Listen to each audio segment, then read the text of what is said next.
En 1973, il s'est produit entre Harrison Ford, Paul Le Mas et Ron Howard, un événement dont ce dernier se souvient encore aujourd'hui. Ils ont lancé des bouteilles sur sa voiture et l'ont enfermé dans une caravane se moquant de lui, dans ce qu'ils appelaient la honte d'Opie. Ce moment cruel n'était pourtant que le début. Pendant un demi-siècle, Howard a gardé le silence sur les réalités les plus sombres d'Hollywood.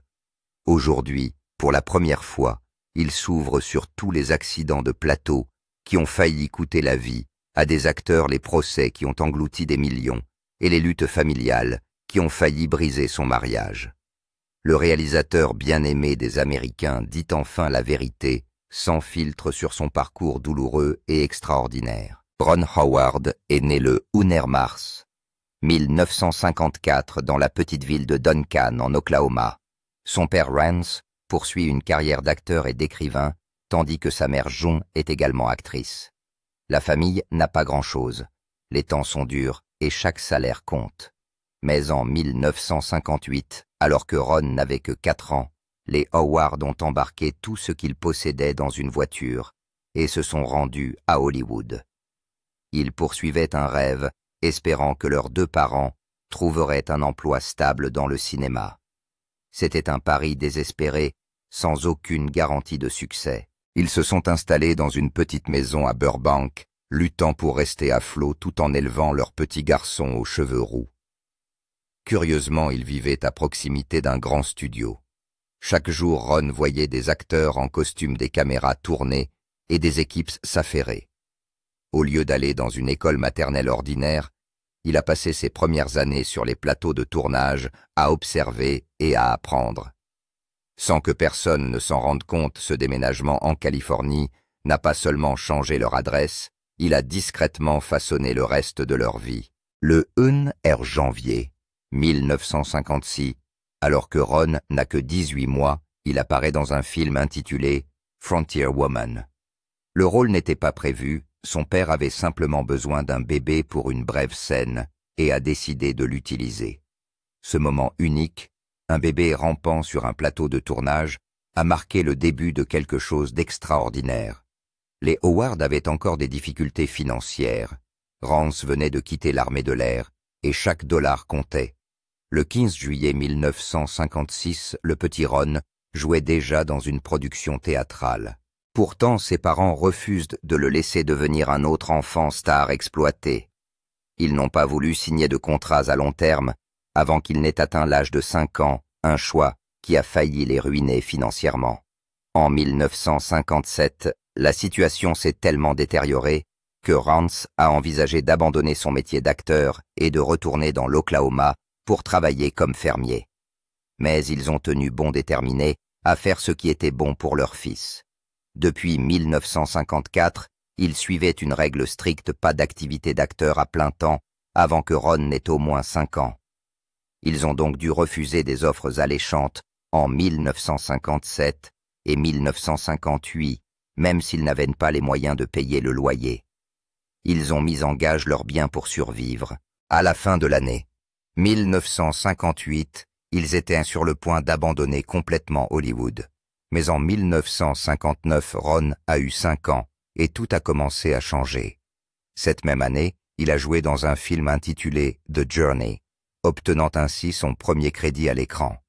Cela aurait dû être une étape heureuse, mais la vie sur le plateau n'était pas facile. Les membres de l'équipe le taquinent sans relâche à cause de ses cheveux roux et de ses taches de rousseur, le surnommant « Freckle-Faced Freak », le monstre aux taches de rousseur. Ces mots cruels le blessaient profondément. Lorsque son père, qui travaillait également sur la production, a confronté l'un d'entre eux, il a failli perdre son emploi. Le salaire n'était que de 200–500 $, mais pour les Howard, il était synonyme de survie. Cette année-là, la famille s'est agrandie avec la naissance de Clint, le petit frère de Ron, le 20 avril. L'argent est resté rare et leur dette a gonflé jusqu'à ce qu'elle atteigne environ 5 000 $ aujourd'hui. Pourtant, ses parents sont restés fidèles à leurs principes. Ils ont insisté pour que Ron aille à l'école publique et ont essayé de lui donner une enfance aussi normale que possible, malgré les pressions croissantes du show business. Puis en 1960, tout a changé pour toujours. À tout juste 6 ans, Ron a décroché le rôle d'Opie Taylor dans The Andy Griffith Show. Le processus de casting était épuisant. Plus de 300 enfants ont auditionné. Mais la chaleur naturelle et la sincérité de Ron lui ont permis de se démarquer. L'émission a été diffusée pour la première fois le 3 octobre 1960 et est rapidement devenue une sensation nationale. L'émission a duré 249 épisodes et Ron est apparu dans 243 d'entre eux. Son salaire de départ était de $300 par épisode et à la fin de la série, en 1968, il gagnait $1000 par émission. Mais le succès s'accompagne d'une certaine pression. Ron n'est encore qu'un enfant. On attend de lui qu'il mémorise ses répliques, qu'il atteigne ses objectifs et qu'il donne des représentations parfaites sans le bénéfice d'un public en chair et en os. Chaque instant doit être précis. Ce n'était pas facile, mais il a appris rapidement. Le public a adoré la simplicité de l'émission et la présence authentique et sincère de Ron. Les gens se sentaient en sécurité et avaient un sentiment de nostalgie. Mais derrière les caméras, Ron grandit vite. Andy Griffith et lui ont noué des liens profonds qui allaient au-delà de la comédie. Griffith est devenu un mentor expliquant des scènes et partageant des histoires entre les prises. Leur amitié forgée alors que Ron n'avait que 6 ans s'est renforcée avec le temps. Mais la vie sur le plateau n'a pas toujours été paisible. Griffith luttait contre l'alcoolisme et Ron était parfois témoin de disputes et d'accès de colère qui le laissaient ébranler. C'était un rappel brutal que même dans l'éclat doré d'Hollywood, les ombres n'étaient jamais loin. Dans un cas, Andy a lu une mauvaise critique à haute voix et s'est mis en colère devant tout le monde. Malgré tout, il est resté gentil avec Ron, l'aidant dans les scènes émotionnelles et le traitant avec respect. Des années plus tard, en 1997, Andy a même rendu visite à Ron sur un plateau de tournage dans le Queens. Ce n'est qu'après la mort d'Andy, en 2012, qu'ils ont découvert qu'ils étaient en fait de lointains cousins. Cette découverte à la fois choquante et douce a rendu leur long lien encore plus spécial. En 1962, lors d'une scène sur un lac, Ron, âgé de 8 ans, a failli se noyer. Ils étaient en train de filmer une scène de pêche sur un petit bateau lorsque quelque chose a mal tourné. Le bateau a basculé et Ron est tombé à l'eau. Andy Griffith a vu ce qui s'est passé et a sauté dans l'eau sans hésiter. Il a fait sortir Ron. Les producteurs ne voulaient pas que cela se sache car cela aurait pu nuire à la réputation de la série. Alors ça n'a pas fait de bruit. Mais Ron ne l'a jamais oublié. À l'époque, il n'y avait pas de règles de sécurité. Les enfants pouvaient travailler de longues heures et les accidents n'étaient pas rares. Cette quasi-noyade a marqué Ron. Des années plus tard, lorsqu'il a commencé à réaliser des films, il s'est assuré que chaque plateau de tournage disposait de plans de sécurité. En 1968, à la fin de l'émission, Andy Griffith Ron avait 14 ans. Mais au lieu d'obtenir davantage de rôles, il se fait rejeter. Plus de 50 auditions en 1968 et 1969 n'aboutissent à rien. Tout le monde le voyait encore sous les traits d'Opie. Il se sentait pris au piège. Il dit à ses parents qu'il veut arrêter. Il accepte des petits rôles comme Gentle Ben en 1969 pour seulement $500 par épisode, bien moins que ce qu'il gagnait auparavant. En 1970, il perd le rôle principal dans The Wild Country. Les choses continuent à se dégrader. Il rejoint la famille Smith en 1971, gagnant $8000 pour 39 épisodes. Mais l'émission fait un flop.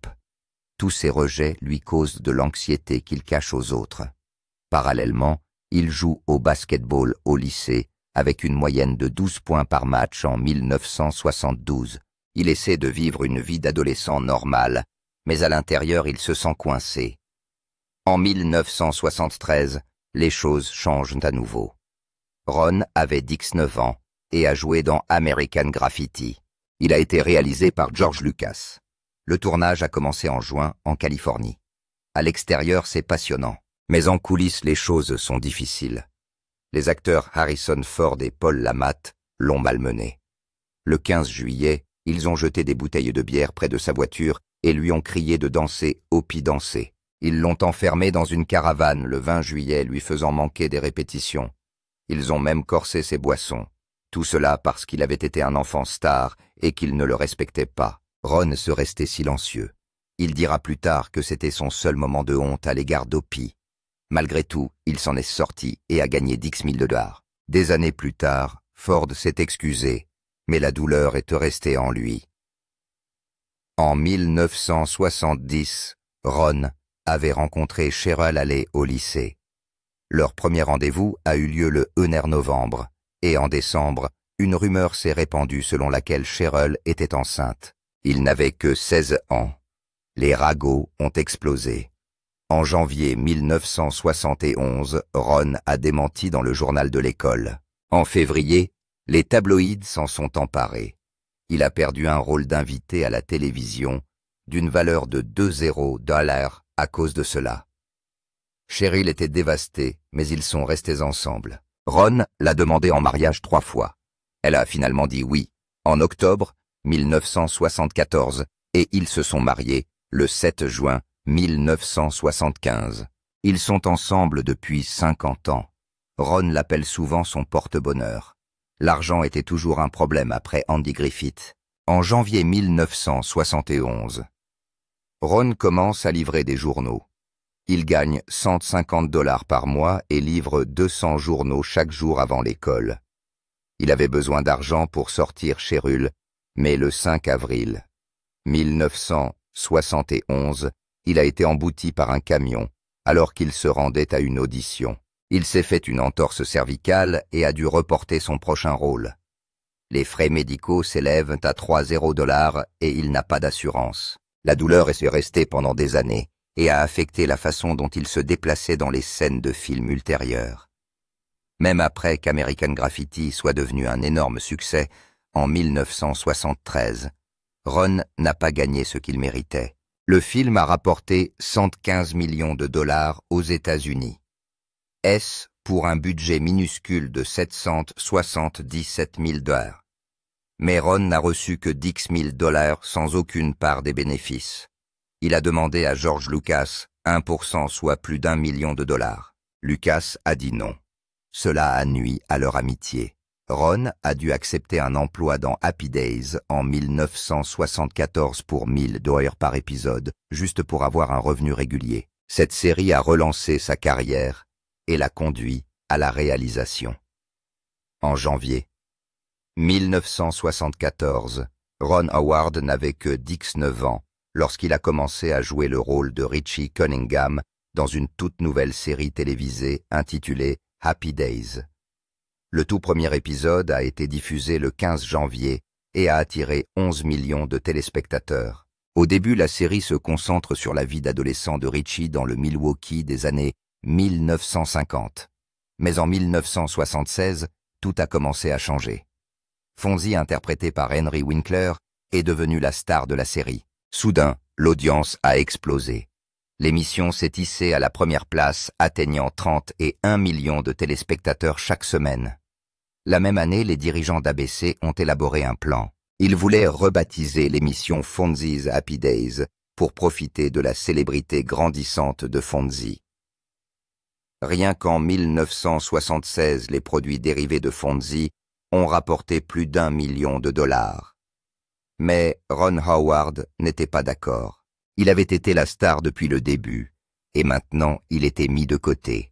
En novembre 1976, il lance un ultimatum au producteur. S'il change le titre, il démissionne. Bien que son contrat dure jusqu'en 1980, il est prêt à partir. Tout a failli s'écrouler. Mais le 5 décembre, la nouvelle a été divulguée dans le magazine Variety, et les fans étaient furieux. Plus de 10 000 lettres ont été envoyées à ABC. Les gens ne voulaient pas que le cœur de la série soit perdu. ABC a cédé. Ils ont gardé le titre original, et Howard est resté. Mais quelque chose a changé pour toujours. En 1977, l'émission rapportait 50 millions de $ par an. Pourtant, Howard ne gagnait que 25 $, par épisode, tandis que Winkler en gagnait 75 $. Howard a déclaré plus tard, lors d'une interview en 1980, que ce moment avait été un tournant. Cela l'a poussé à penser davantage à la réalisation. La situation sur le plateau n'était pas non plus des plus sereines. Vers 1976 et 1977, alors que la série était à son apogée, les acteurs ont commencé à se battre pour l'argent et le temps d'antenne. Anson Williams, qui jouait Patsy, gagnait 12 $ par épisode. C'était la moitié de ce que gagnait Ron Howard. Il était frustré et jaloux. Le 16 novembre 1976, pendant le tournage d'un épisode intitulé The Muckrakers, Williams aurait quitté le plateau en claquant la porte. Gary Marshall, le créateur de la série, avait réécrit une scène pour favoriser Howard. Certains ont pensé qu'il s'agissait de favoritisme. Des rumeurs ont fait état d'une bagarre physique, mais rien n'a jamais été prouvé. ABC a tenté de garder le silence pour protéger sa machine de 50 millions de $. Des années plus tard, en 2012, les choses se sont encore gâtées. Williams et d'autres acteurs ont poursuivi CBS pour 10 millions de $ de royalties impayées. Ils ont affirmé n'avoir jamais reçu leur part de tous les produits dérivés. Rien qu'en 1976, plus de 5 millions de boîtes à lunch Happy Days ont été vendues. L'affaire a été réglée le 4 avril 2012. Chacun d'entre eux n'a reçu que 65 $, et Williams a déclaré qu'il n'avait jamais gagné 100 $ par an, alors que les studios en gagnaient des millions. Howard n'a pas participé au procès, mais dans une interview de 2025, il a admis que ces moments ont presque ruiné des amitiés, tout en continuant à jouer dans Happy Days. Howard réalise discrètement son premier court-métrage au début de l'année 1975, intitulé Deed of Daring Do, d'une durée de 10 minutes seulement. Il l'a tourné pendant une pause de 2 semaines en mars, en utilisant seulement 2000 $. Même Henry Winkler a fait une apparition. La première du film a eu lieu lors d'un petit festival le 15 juin 1975. Il y a eu des rumeurs selon lesquelles quelqu'un l'aurait accusé de plagiat, mais rien n'a jamais été prouvé. À l'époque, les lois sur le droit d'auteur n'étaient pas claires. En fait, un procès pour fanfic en 1976 a forcé d'autres créateurs à régler jusqu'à 5000 $, mais rien qui ne soit lié à Howard. Ce qui l'a vraiment ébranlé, c'est quand le producteur Roger Corman a demandé à refaire les prises de vue le 20 avril 1975. Cela lui a coûté 500 $ supplémentaires, réduisant presque à néant son budget. Le film a ensuite remporté un petit prix au Festival du film d'Atlanta le 10 septembre. Ce petit projet l'a poussé à réaliser Grand Theft Auto en 1977. Ce film n'a coûté que 600 000 $, mais a rapporté 15 millions de $. Howard a épousé son amour de lycée Cheryl Alley le 7 juin 1975. Le mariage à Burbank n'a coûté que 800 $. Environ 300 invités sont venus, et Henry Winkler était le témoin. C'est le père de Cheryl qui a payé. Même si Howard gagnait 25 000 $ par épisode, il voulait un mariage simple. Ils ont passé une lune de miel tranquille de 2 semaines à Hawaï à partir du 8 juin 1975. Des rumeurs ont circulé selon lesquelles des tabloïds auraient divulgué des photos privées et lancé des histoires d'infidélité en 1977, mais il n'y a pas de preuves réelles. Le pire des ragots est arrivé plus tard en 1978. Le 15 octobre, le National Enquirer répand de fausses rumeurs de tromperie. Howard a qualifié cette situation d'humiliante. Dans une interview datant de 2025, il a déclaré que le cadeau qu'ils avaient offert pour leur 50 et anniversaire était une chaise à baiser qui leur rappelait leur jeune amour. En juillet 1980, Ron Howard prend une décision audacieuse. Il quitte Happy Days. La série compte encore 20 millions de téléspectateurs par semaine, mais Ron Howard en veut plus. Il demande à ABC s'il peut réaliser des téléfilms. Ils ont refusé et lui ont offert 100 000 $ pour 3 années supplémentaires. Il refuse. Le 20 juillet 1980, il signe avec NBC pour $1 million. Ce nouveau contrat lui donne le contrôle total de la création. Il quitte Happy Days juste avant le début de la 8e saison, le 9 septembre 1980. Les fans sont choqués. En août, 15 lettres ont été envoyées à ABC pour le supplier de revenir. Howard a déclaré plus tard qu'ABC l'avait traité comme un aigle qui s'emparait d'un bébé. Son premier grand projet après son départ est Night Shift, qui sort en 1982 et rapporte 21 millions de dollars. Mais l'émission n'a jamais été la même. Les audiences ont chuté de 30% s'enrichit. Elle a été diffusée jusqu'en 1984 avec 255 épisodes au total. En 1977, alors qu'il n'a que 23 ans, Howard réalise Grand Theft Auto. Il y joue également le rôle principal et le coécrit avec son père Rance. Le film est sorti le 16 juin et a connu un succès surprise, rapportant 15 millions de dollars. Mais pendant le tournage, une cascade en voiture a mal tourné. Le cascadeur Paul Bartel est gravement blessé. Il s'est brisé les os et a subi des lésions internes. Howard était terrifié à l'idée que sa carrière de réalisateur s'arrête avant même d'avoir commencé. Il a réglé le procès discrètement en 1978. Cet accident est resté gravé dans sa mémoire. Il a fait de la sécurité une priorité absolue dans ses projets futurs.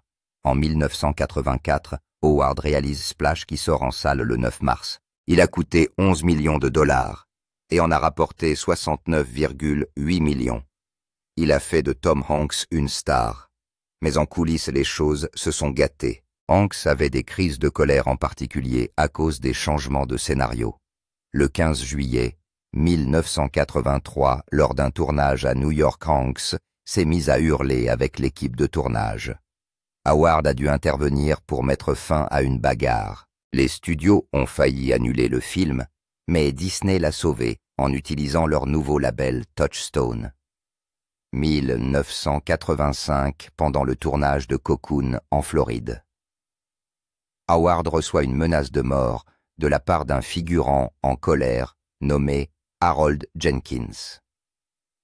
Le 12 février, Jenkins, qui avait été licencié, a envoyé des lettres de menaces de violence. Il estimait que le film se moquait des personnes âgées. La Fox a dû engager une sécurité 24 heures sur 24 pour 150 000 dollars. Le scénario a été adouci et la sortie du film a été reportée au 21 juin. Le film a tout de même rapporté 85 millions de dollars et a remporté les Oscars pour Don Ameche et les effets visuels. En 1988, Willow sort le 20 mai.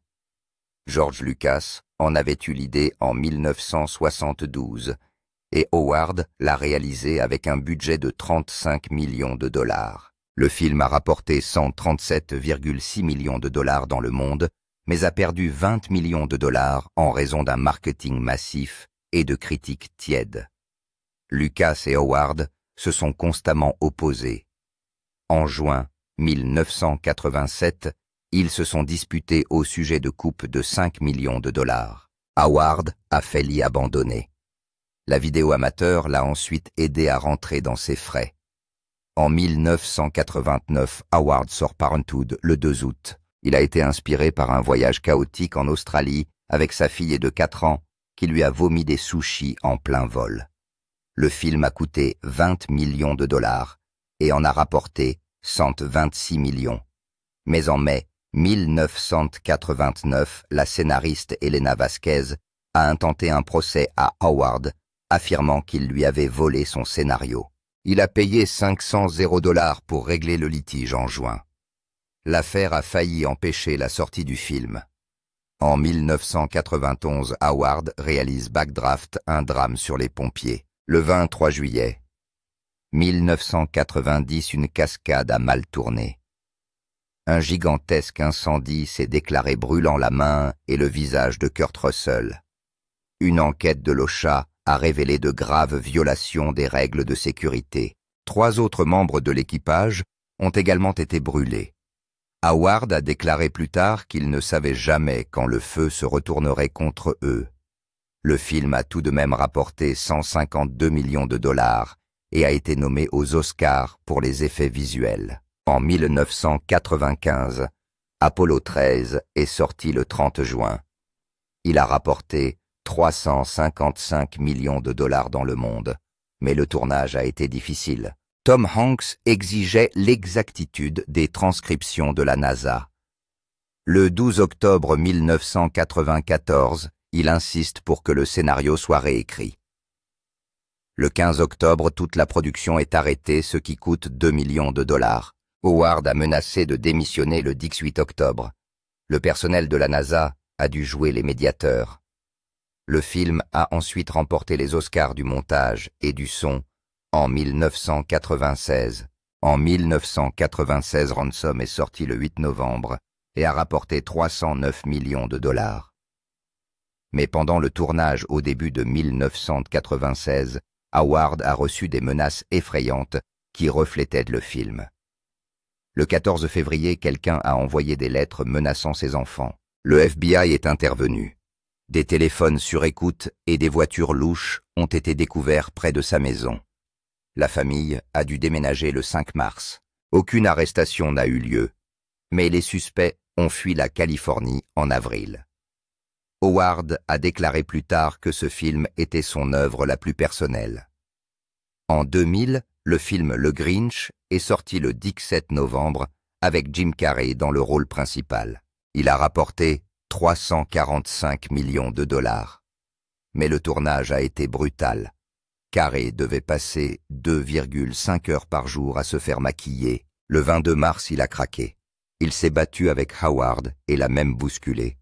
Le tournage s'est arrêté pendant une journée. Carrey a ensuite promis de mieux se comporter pour le mois d'avril. En 2000, Howard a sorti A Beautiful Mind le 21 décembre. Il raconte l'histoire de John Nash et de son combat contre la schizophrénie. Il a rapporté 313 millions de dollars et a remporté les Oscars du meilleur film et du meilleur réalisateur le 24 mars 2002. Mais le plateau était tendu. Russell Crowe a eu des accès de violence. Le 10 juin, il a jeté un téléphone sur un employé d'hôtel. Le 15 avril, Howard l'a même licencié. Mais 2 jours plus tard, il l'a réembauché pour éviter de perdre 500 000 dollars par jour. Jennifer Connelly, qui jouait le rôle de la femme de Nash, a déclaré que Ron Howard avait réussi à maintenir le cap malgré le chaos. En 2006, le film Da Vinci Code de Ron Howard a provoqué un tollé dans le monde entier. Les groupes religieux sont furieux, en particulier l'Église catholique. L'histoire suggère que Jésus a épousé Marie-Madeleine et a eu un enfant, ce qui aurait été dissimulé par un groupe appelé Opus Dei. Cette histoire a suscité des protestations dans de nombreux pays. En Inde, des groupes chrétiens ont demandé son interdiction. Aux Philippines, le film est réservé aux adultes. Ron Howard a même reçu des menaces de mort et a dû engager des gardes du corps après une alerte à la bombe lors de la première à Cannes le 17 mai. Les critiques ont tué et ri pendant la projection. Le 14 février, l'Opus Dei a supplié Sony d'ajouter une clause de non-responsabilité concernant la fiction, qualifiant le film d'image tordue de l'Église. Les évêques catholiques ont lancé un site web appelé Jesus Decoded, et ont qualifié le film de moralement offensant. Malgré la controverse, le film a rapporté 760 millions de dollars dans le monde entier. Mais Howard a admis plus tard que la colère constante qui l'entourait était frustrante. En Italie, Howard et le scénariste Dan Brown ont failli être arrêtés pour avoir tourné sans autorisation. Le Vatican l'a qualifié d'anticatholique et a demandé aux gens de ne pas le regarder, ce qui, ironiquement, a suscité davantage de curiosité. En 2017, les choses se sont gâtées pendant le tournage de Solo, une histoire de Star Wars. Les réalisateurs originaux Phil Lord et Chris Miller ont été renvoyés en juin en raison de conflits créatifs avec Lucasfilm. Ron Howard a été appelé pour sauver le projet. Il a fini par tourner à nouveau environ 70% du film entre la fin juin et la mi-octobre pour respecter le délai serré de mai 2018.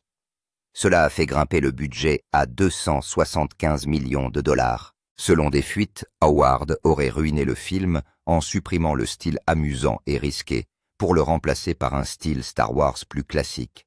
Il y a même eu des procès. Certains acteurs comme Alden Ehrenreich ont eu besoin d'aide pour entrer dans le personnage. La sortie du film a été retardée.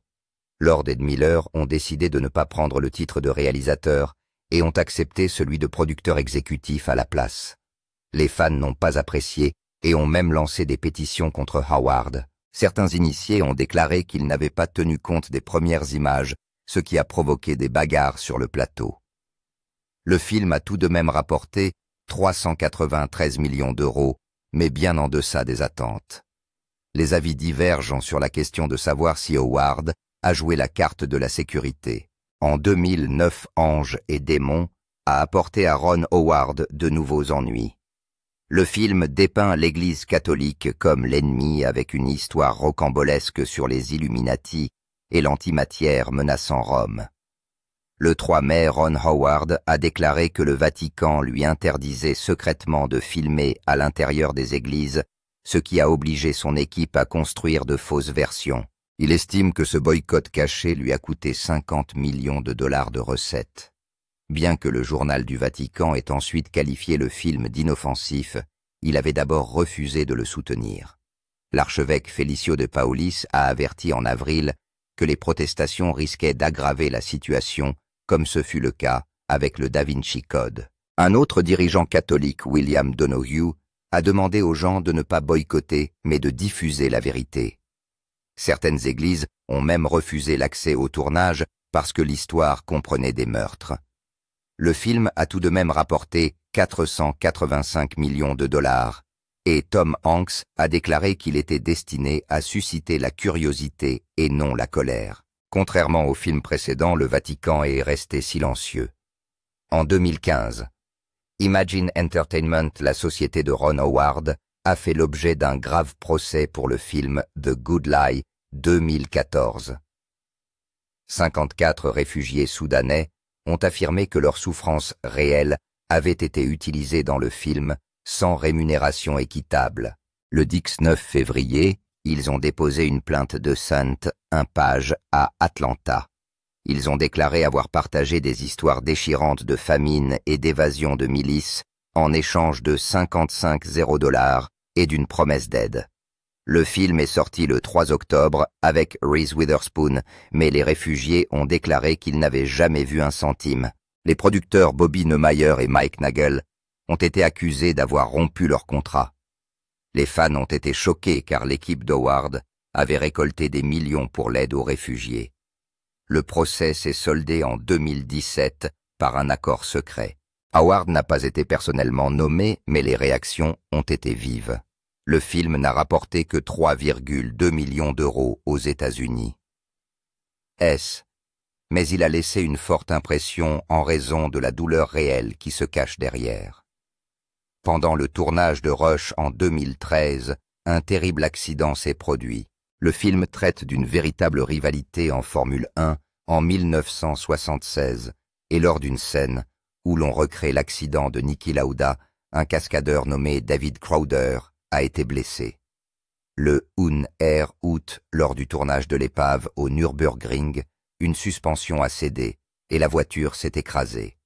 C'était étrangement similaire à l'événement réel. Crowder a intenté une action en justice, affirmant que la sécurité n'avait pas été prise en compte. En 2014, l'affaire s'est soldée par un accord. Les choses ont empiré lorsque Sean Edwards, le fils du coordinateur des cascades du film, est mort dans un accident 18 jours seulement après la sortie du film le 27 septembre. Howard a été cité à comparaître et a dû répondre à des questions difficiles sur les économies réalisées avec un budget de 38 millions de dollars.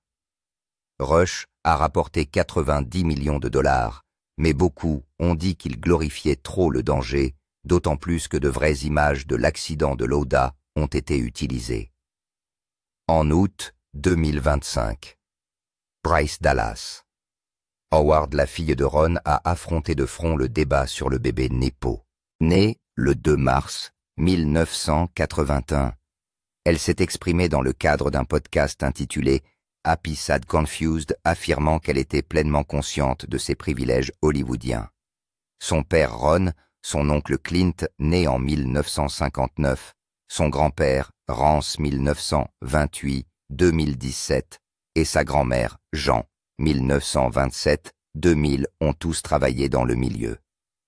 Bryce a admis que les portes s'ouvraient facilement pour elle, mais elle a également souligné à quel point elle travaillait dur. Les fans en ligne ont des avis partagés.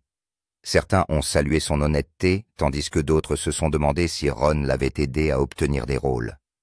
Ron n'a jamais dit publiquement qu'il lui avait donné des emplois, mais Bryce n'a cessé de répéter que les privilèges familiaux jouaient un rôle important. En 2025, BuzzFeed a salué sa franchise, surtout par rapport à d'autres stars qui nient tout avantage. Un détail surprenant est que son parrain est Henry Winkler. À cette époque, elle a réalisé plusieurs films et joué dans Jurassic World qui a rapporté plus de 1,6 milliard de dollars en 2015. Le père de Ron Rance Howard est décédé le 25 novembre 2017 à l'âge de 89 ans d'une insuffisance cardiaque après avoir souffert du virus du Nil occidental. Né Harold Beckenholt le 17 novembre 1928, Rance a commencé à jouer en 1949 et a tenu des rôles dans plus de 140 films et 177 émissions de télévision. Ses fils Ron et Clint ont écrit un hommage affectueux dans People, expliquant que l'amour de Rance pour la comédie a changé leur famille pour toujours. Il est apparu dans des films comme Chinatown et Nebraska. Des rumeurs ont fait état d'une dispute entre Clint et Ron au sujet du testament, mais aucune preuve solide n'a jamais été apportée. Au contraire, tout indique qu'il existe un lien fort entre les deux frères. Ron a même tweeté qu'il se sentait chanceux d'avoir Clint comme frère. Les deux frères ont travaillé ensemble sur de nombreux projets, dont Grand Theft Auto en 1977. Fait émouvant, Rance a continué à jouer jusqu'à la fin. Il a terminé un rôle seulement 36 heures avant sa mort. Ron et Cheryl Howard ont fêté leurs 50 ans de mariage le 7 juin 2025. Ils se sont rencontrés pour la première fois au lycée John Burroughs à Burbank, en Californie. Leur tout premier rendez-vous a eu lieu le 1er novembre 1970. Ils ont regardé It's a Mad, Mad, Mad, Mad World et ont mangé de la pizza. Sur Instagram, Ron a fait part de sa gratitude pour les hauts et les bas qu'ils ont connus ensemble. Ils ont élevé 4 enfants, Bryce, né en 1981, les jumelles Paige et Jocelyn, en 1985, et Reed, en 1987, et ont eu 6 petits-enfants en 2025. On a murmuré qu'ils avaient failli divorcer dans les années 1980 en raison de l'obsession professionnelle de Ron, mais aucune interview récente ne l'a confirmé. Au contraire, il semblait plus fort que jamais. En 2020, Ron a déclaré qu'il n'y avait personne d'autre pour lui. Le moment le plus doux a été celui où ils ont recréé leur premier rendez-vous dans leur vieux VW Bug de 1970, et où Cheryl est devenue la grand-mère amusante qui enfreint toutes les règles pour les petits-enfants. En 2011, Ron Howard s'est attiré les foudres de la critique pour une réplique dans son film The Dilemma, sorti le 14 janvier. Le personnage de Vince Vaughn a fait une blague en disant que les voitures électriques étaient gays pas dans le sens homosexuel du terme, mais d'une manière boiteuse. Glad et Ellen DeGeneres ont critiqué cette blague, estimant qu'elle encourageait l'intimidation, en particulier après le suicide d'un élève nommé Tyler Clemente en septembre 2010. Universal a retiré la blague des bandes annonces le 30 octobre, mais Howard l'a laissée dans le film lui-même. Il a déclaré que cette blague correspondait à la personnalité du personnage et que la retirer nuirait à la comédie. S'adressant à la BBC en janvier, il a admis qu'il ne s'attendait pas à une réaction aussi vive, même s'il a compris par la suite que cela pouvait être préjudiciable. Des critiques comme Anderson Cooper et Glad l'ont qualifié d'insulte dangereuse. Howard a déclaré qu'il se souciait de la sensibilité, mais qu'il ne voulait pas censurer la narration. Le film a rapporté 69,7 millions de dollars, mais la blague est restée un point sensible. En 2020, Ron a réalisé Hillbilly Elegy pour Netflix. Le film est sorti le 24 novembre et est basé sur l'œuvre de J.D. Vance. Amy Adams joue la mère Glenn Close, joue la grand-mère, et son rôle a reçu une nomination aux Oscars et un Razzie. Le film a bénéficié d'un budget de 45 millions de dollars. Les critiques ne lui ont accordé que 25% sur Rotten Tomatoes, mais le public l'a évalué à 82%. En août 2025, Howard a déclaré à Vulture qu'il avait été choqué lorsque Vance est devenu le colistier de Trump en 2024. Il a dit que Vance semblait modéré lorsqu'ils ont filmé en 2018 et 2019. En 2016, Vance avait même qualifié Trump de répréhensible. Howard a admis avoir envoyé un texte froid le 6 novembre. 2024 félicitant Vance, mais disant qu'il était déçu. Il a qualifié le film de mitigé. Il a reçu de mauvaises critiques, mais a été très bien accueilli par les fans. Howard a déclaré que la vraie surprise était le changement de valeur de Vance. Eden, le film de Ron, datant de 2025, a été présenté en avant-première au Festival du film de Toronto le 7 septembre. Le film s'intitulait autrefois L'origine des espèces et mettait en vedette Jude Law Hanna, de Armas Vanessa Kirby, Daniel Brühl et Sydney Sweeney. Il s'inspire d'une histoire vraie des années 1920 dans les îles Galapagos où la jalousie et la trahison ont conduit à un meurtre. Le tournage a commencé le 27 novembre 2023, principalement dans le Queensland, et quelques plans aux Galapagos, et s'est terminé le 14 février 2024. Le budget était de 55 millions de dollars, mais a été ramené à 35 millions de dollars grâce à des avantages fiscaux australiens. Howard a déclaré dans une interview du 25 août que l'histoire vraie l'avait rendu nerveux pendant le tournage. Une scène choquante montrait une femme accouchant seule et mourant en s'inspirant d'une véritable tragédie de 1934. Les critiques sont mitigées. Rotten Tomatoes lui a attribué 68% certains, le qualifiant d'absurde, de sexy et de sombre. Howard a déclaré qu'il s'agissait d'une mise en garde contre l'isolement, surtout après Covid. L'affaire réelle comprenait une baronne et 2 meurtres que Howard a conservés dans le scénario, tout en les atténuant légèrement. En 2025, Ron a été nommé pour la première fois aux Emmy Awards pour son apparition dans The Studio, une comédie dirigée par Seth Rogen. La série a obtenu 23 nominations le 15 juillet. Ron a joué une version drôle et exagérée de lui-même, et s'est mis à hurler, et même à se battre avec le personnage de Rogen dans le 3e épisode diffusé le 14 mars. C'était la première fois qu'il jouait à la télévision depuis la fin de Happy Days en 1984. Dans une interview accordée à People le 6 septembre, il a déclaré qu'il était trop superstitieux pour s'attendre à une victoire en raison d'un événement survenu en 1995. À l'époque, le film a fait un flop au box-office, rapportant 48 millions de dollars pour un budget de 30 millions de dollars. Et Ron a blâmé le fait d'avoir ignoré l'avertissement d'un médium. Sur Instagram, il a plaisanté sur ses 195 années de télévision sans prix d'interprétation. Il s'agit de sa 14e nomination aux Emmy Awards. Il en avait déjà gagné 3 en tant que producteur. Les scènes de combat de l'épisode ont été improvisées et Howard s'est retrouvé avec une vraie côte meurtrie en janvier 2025.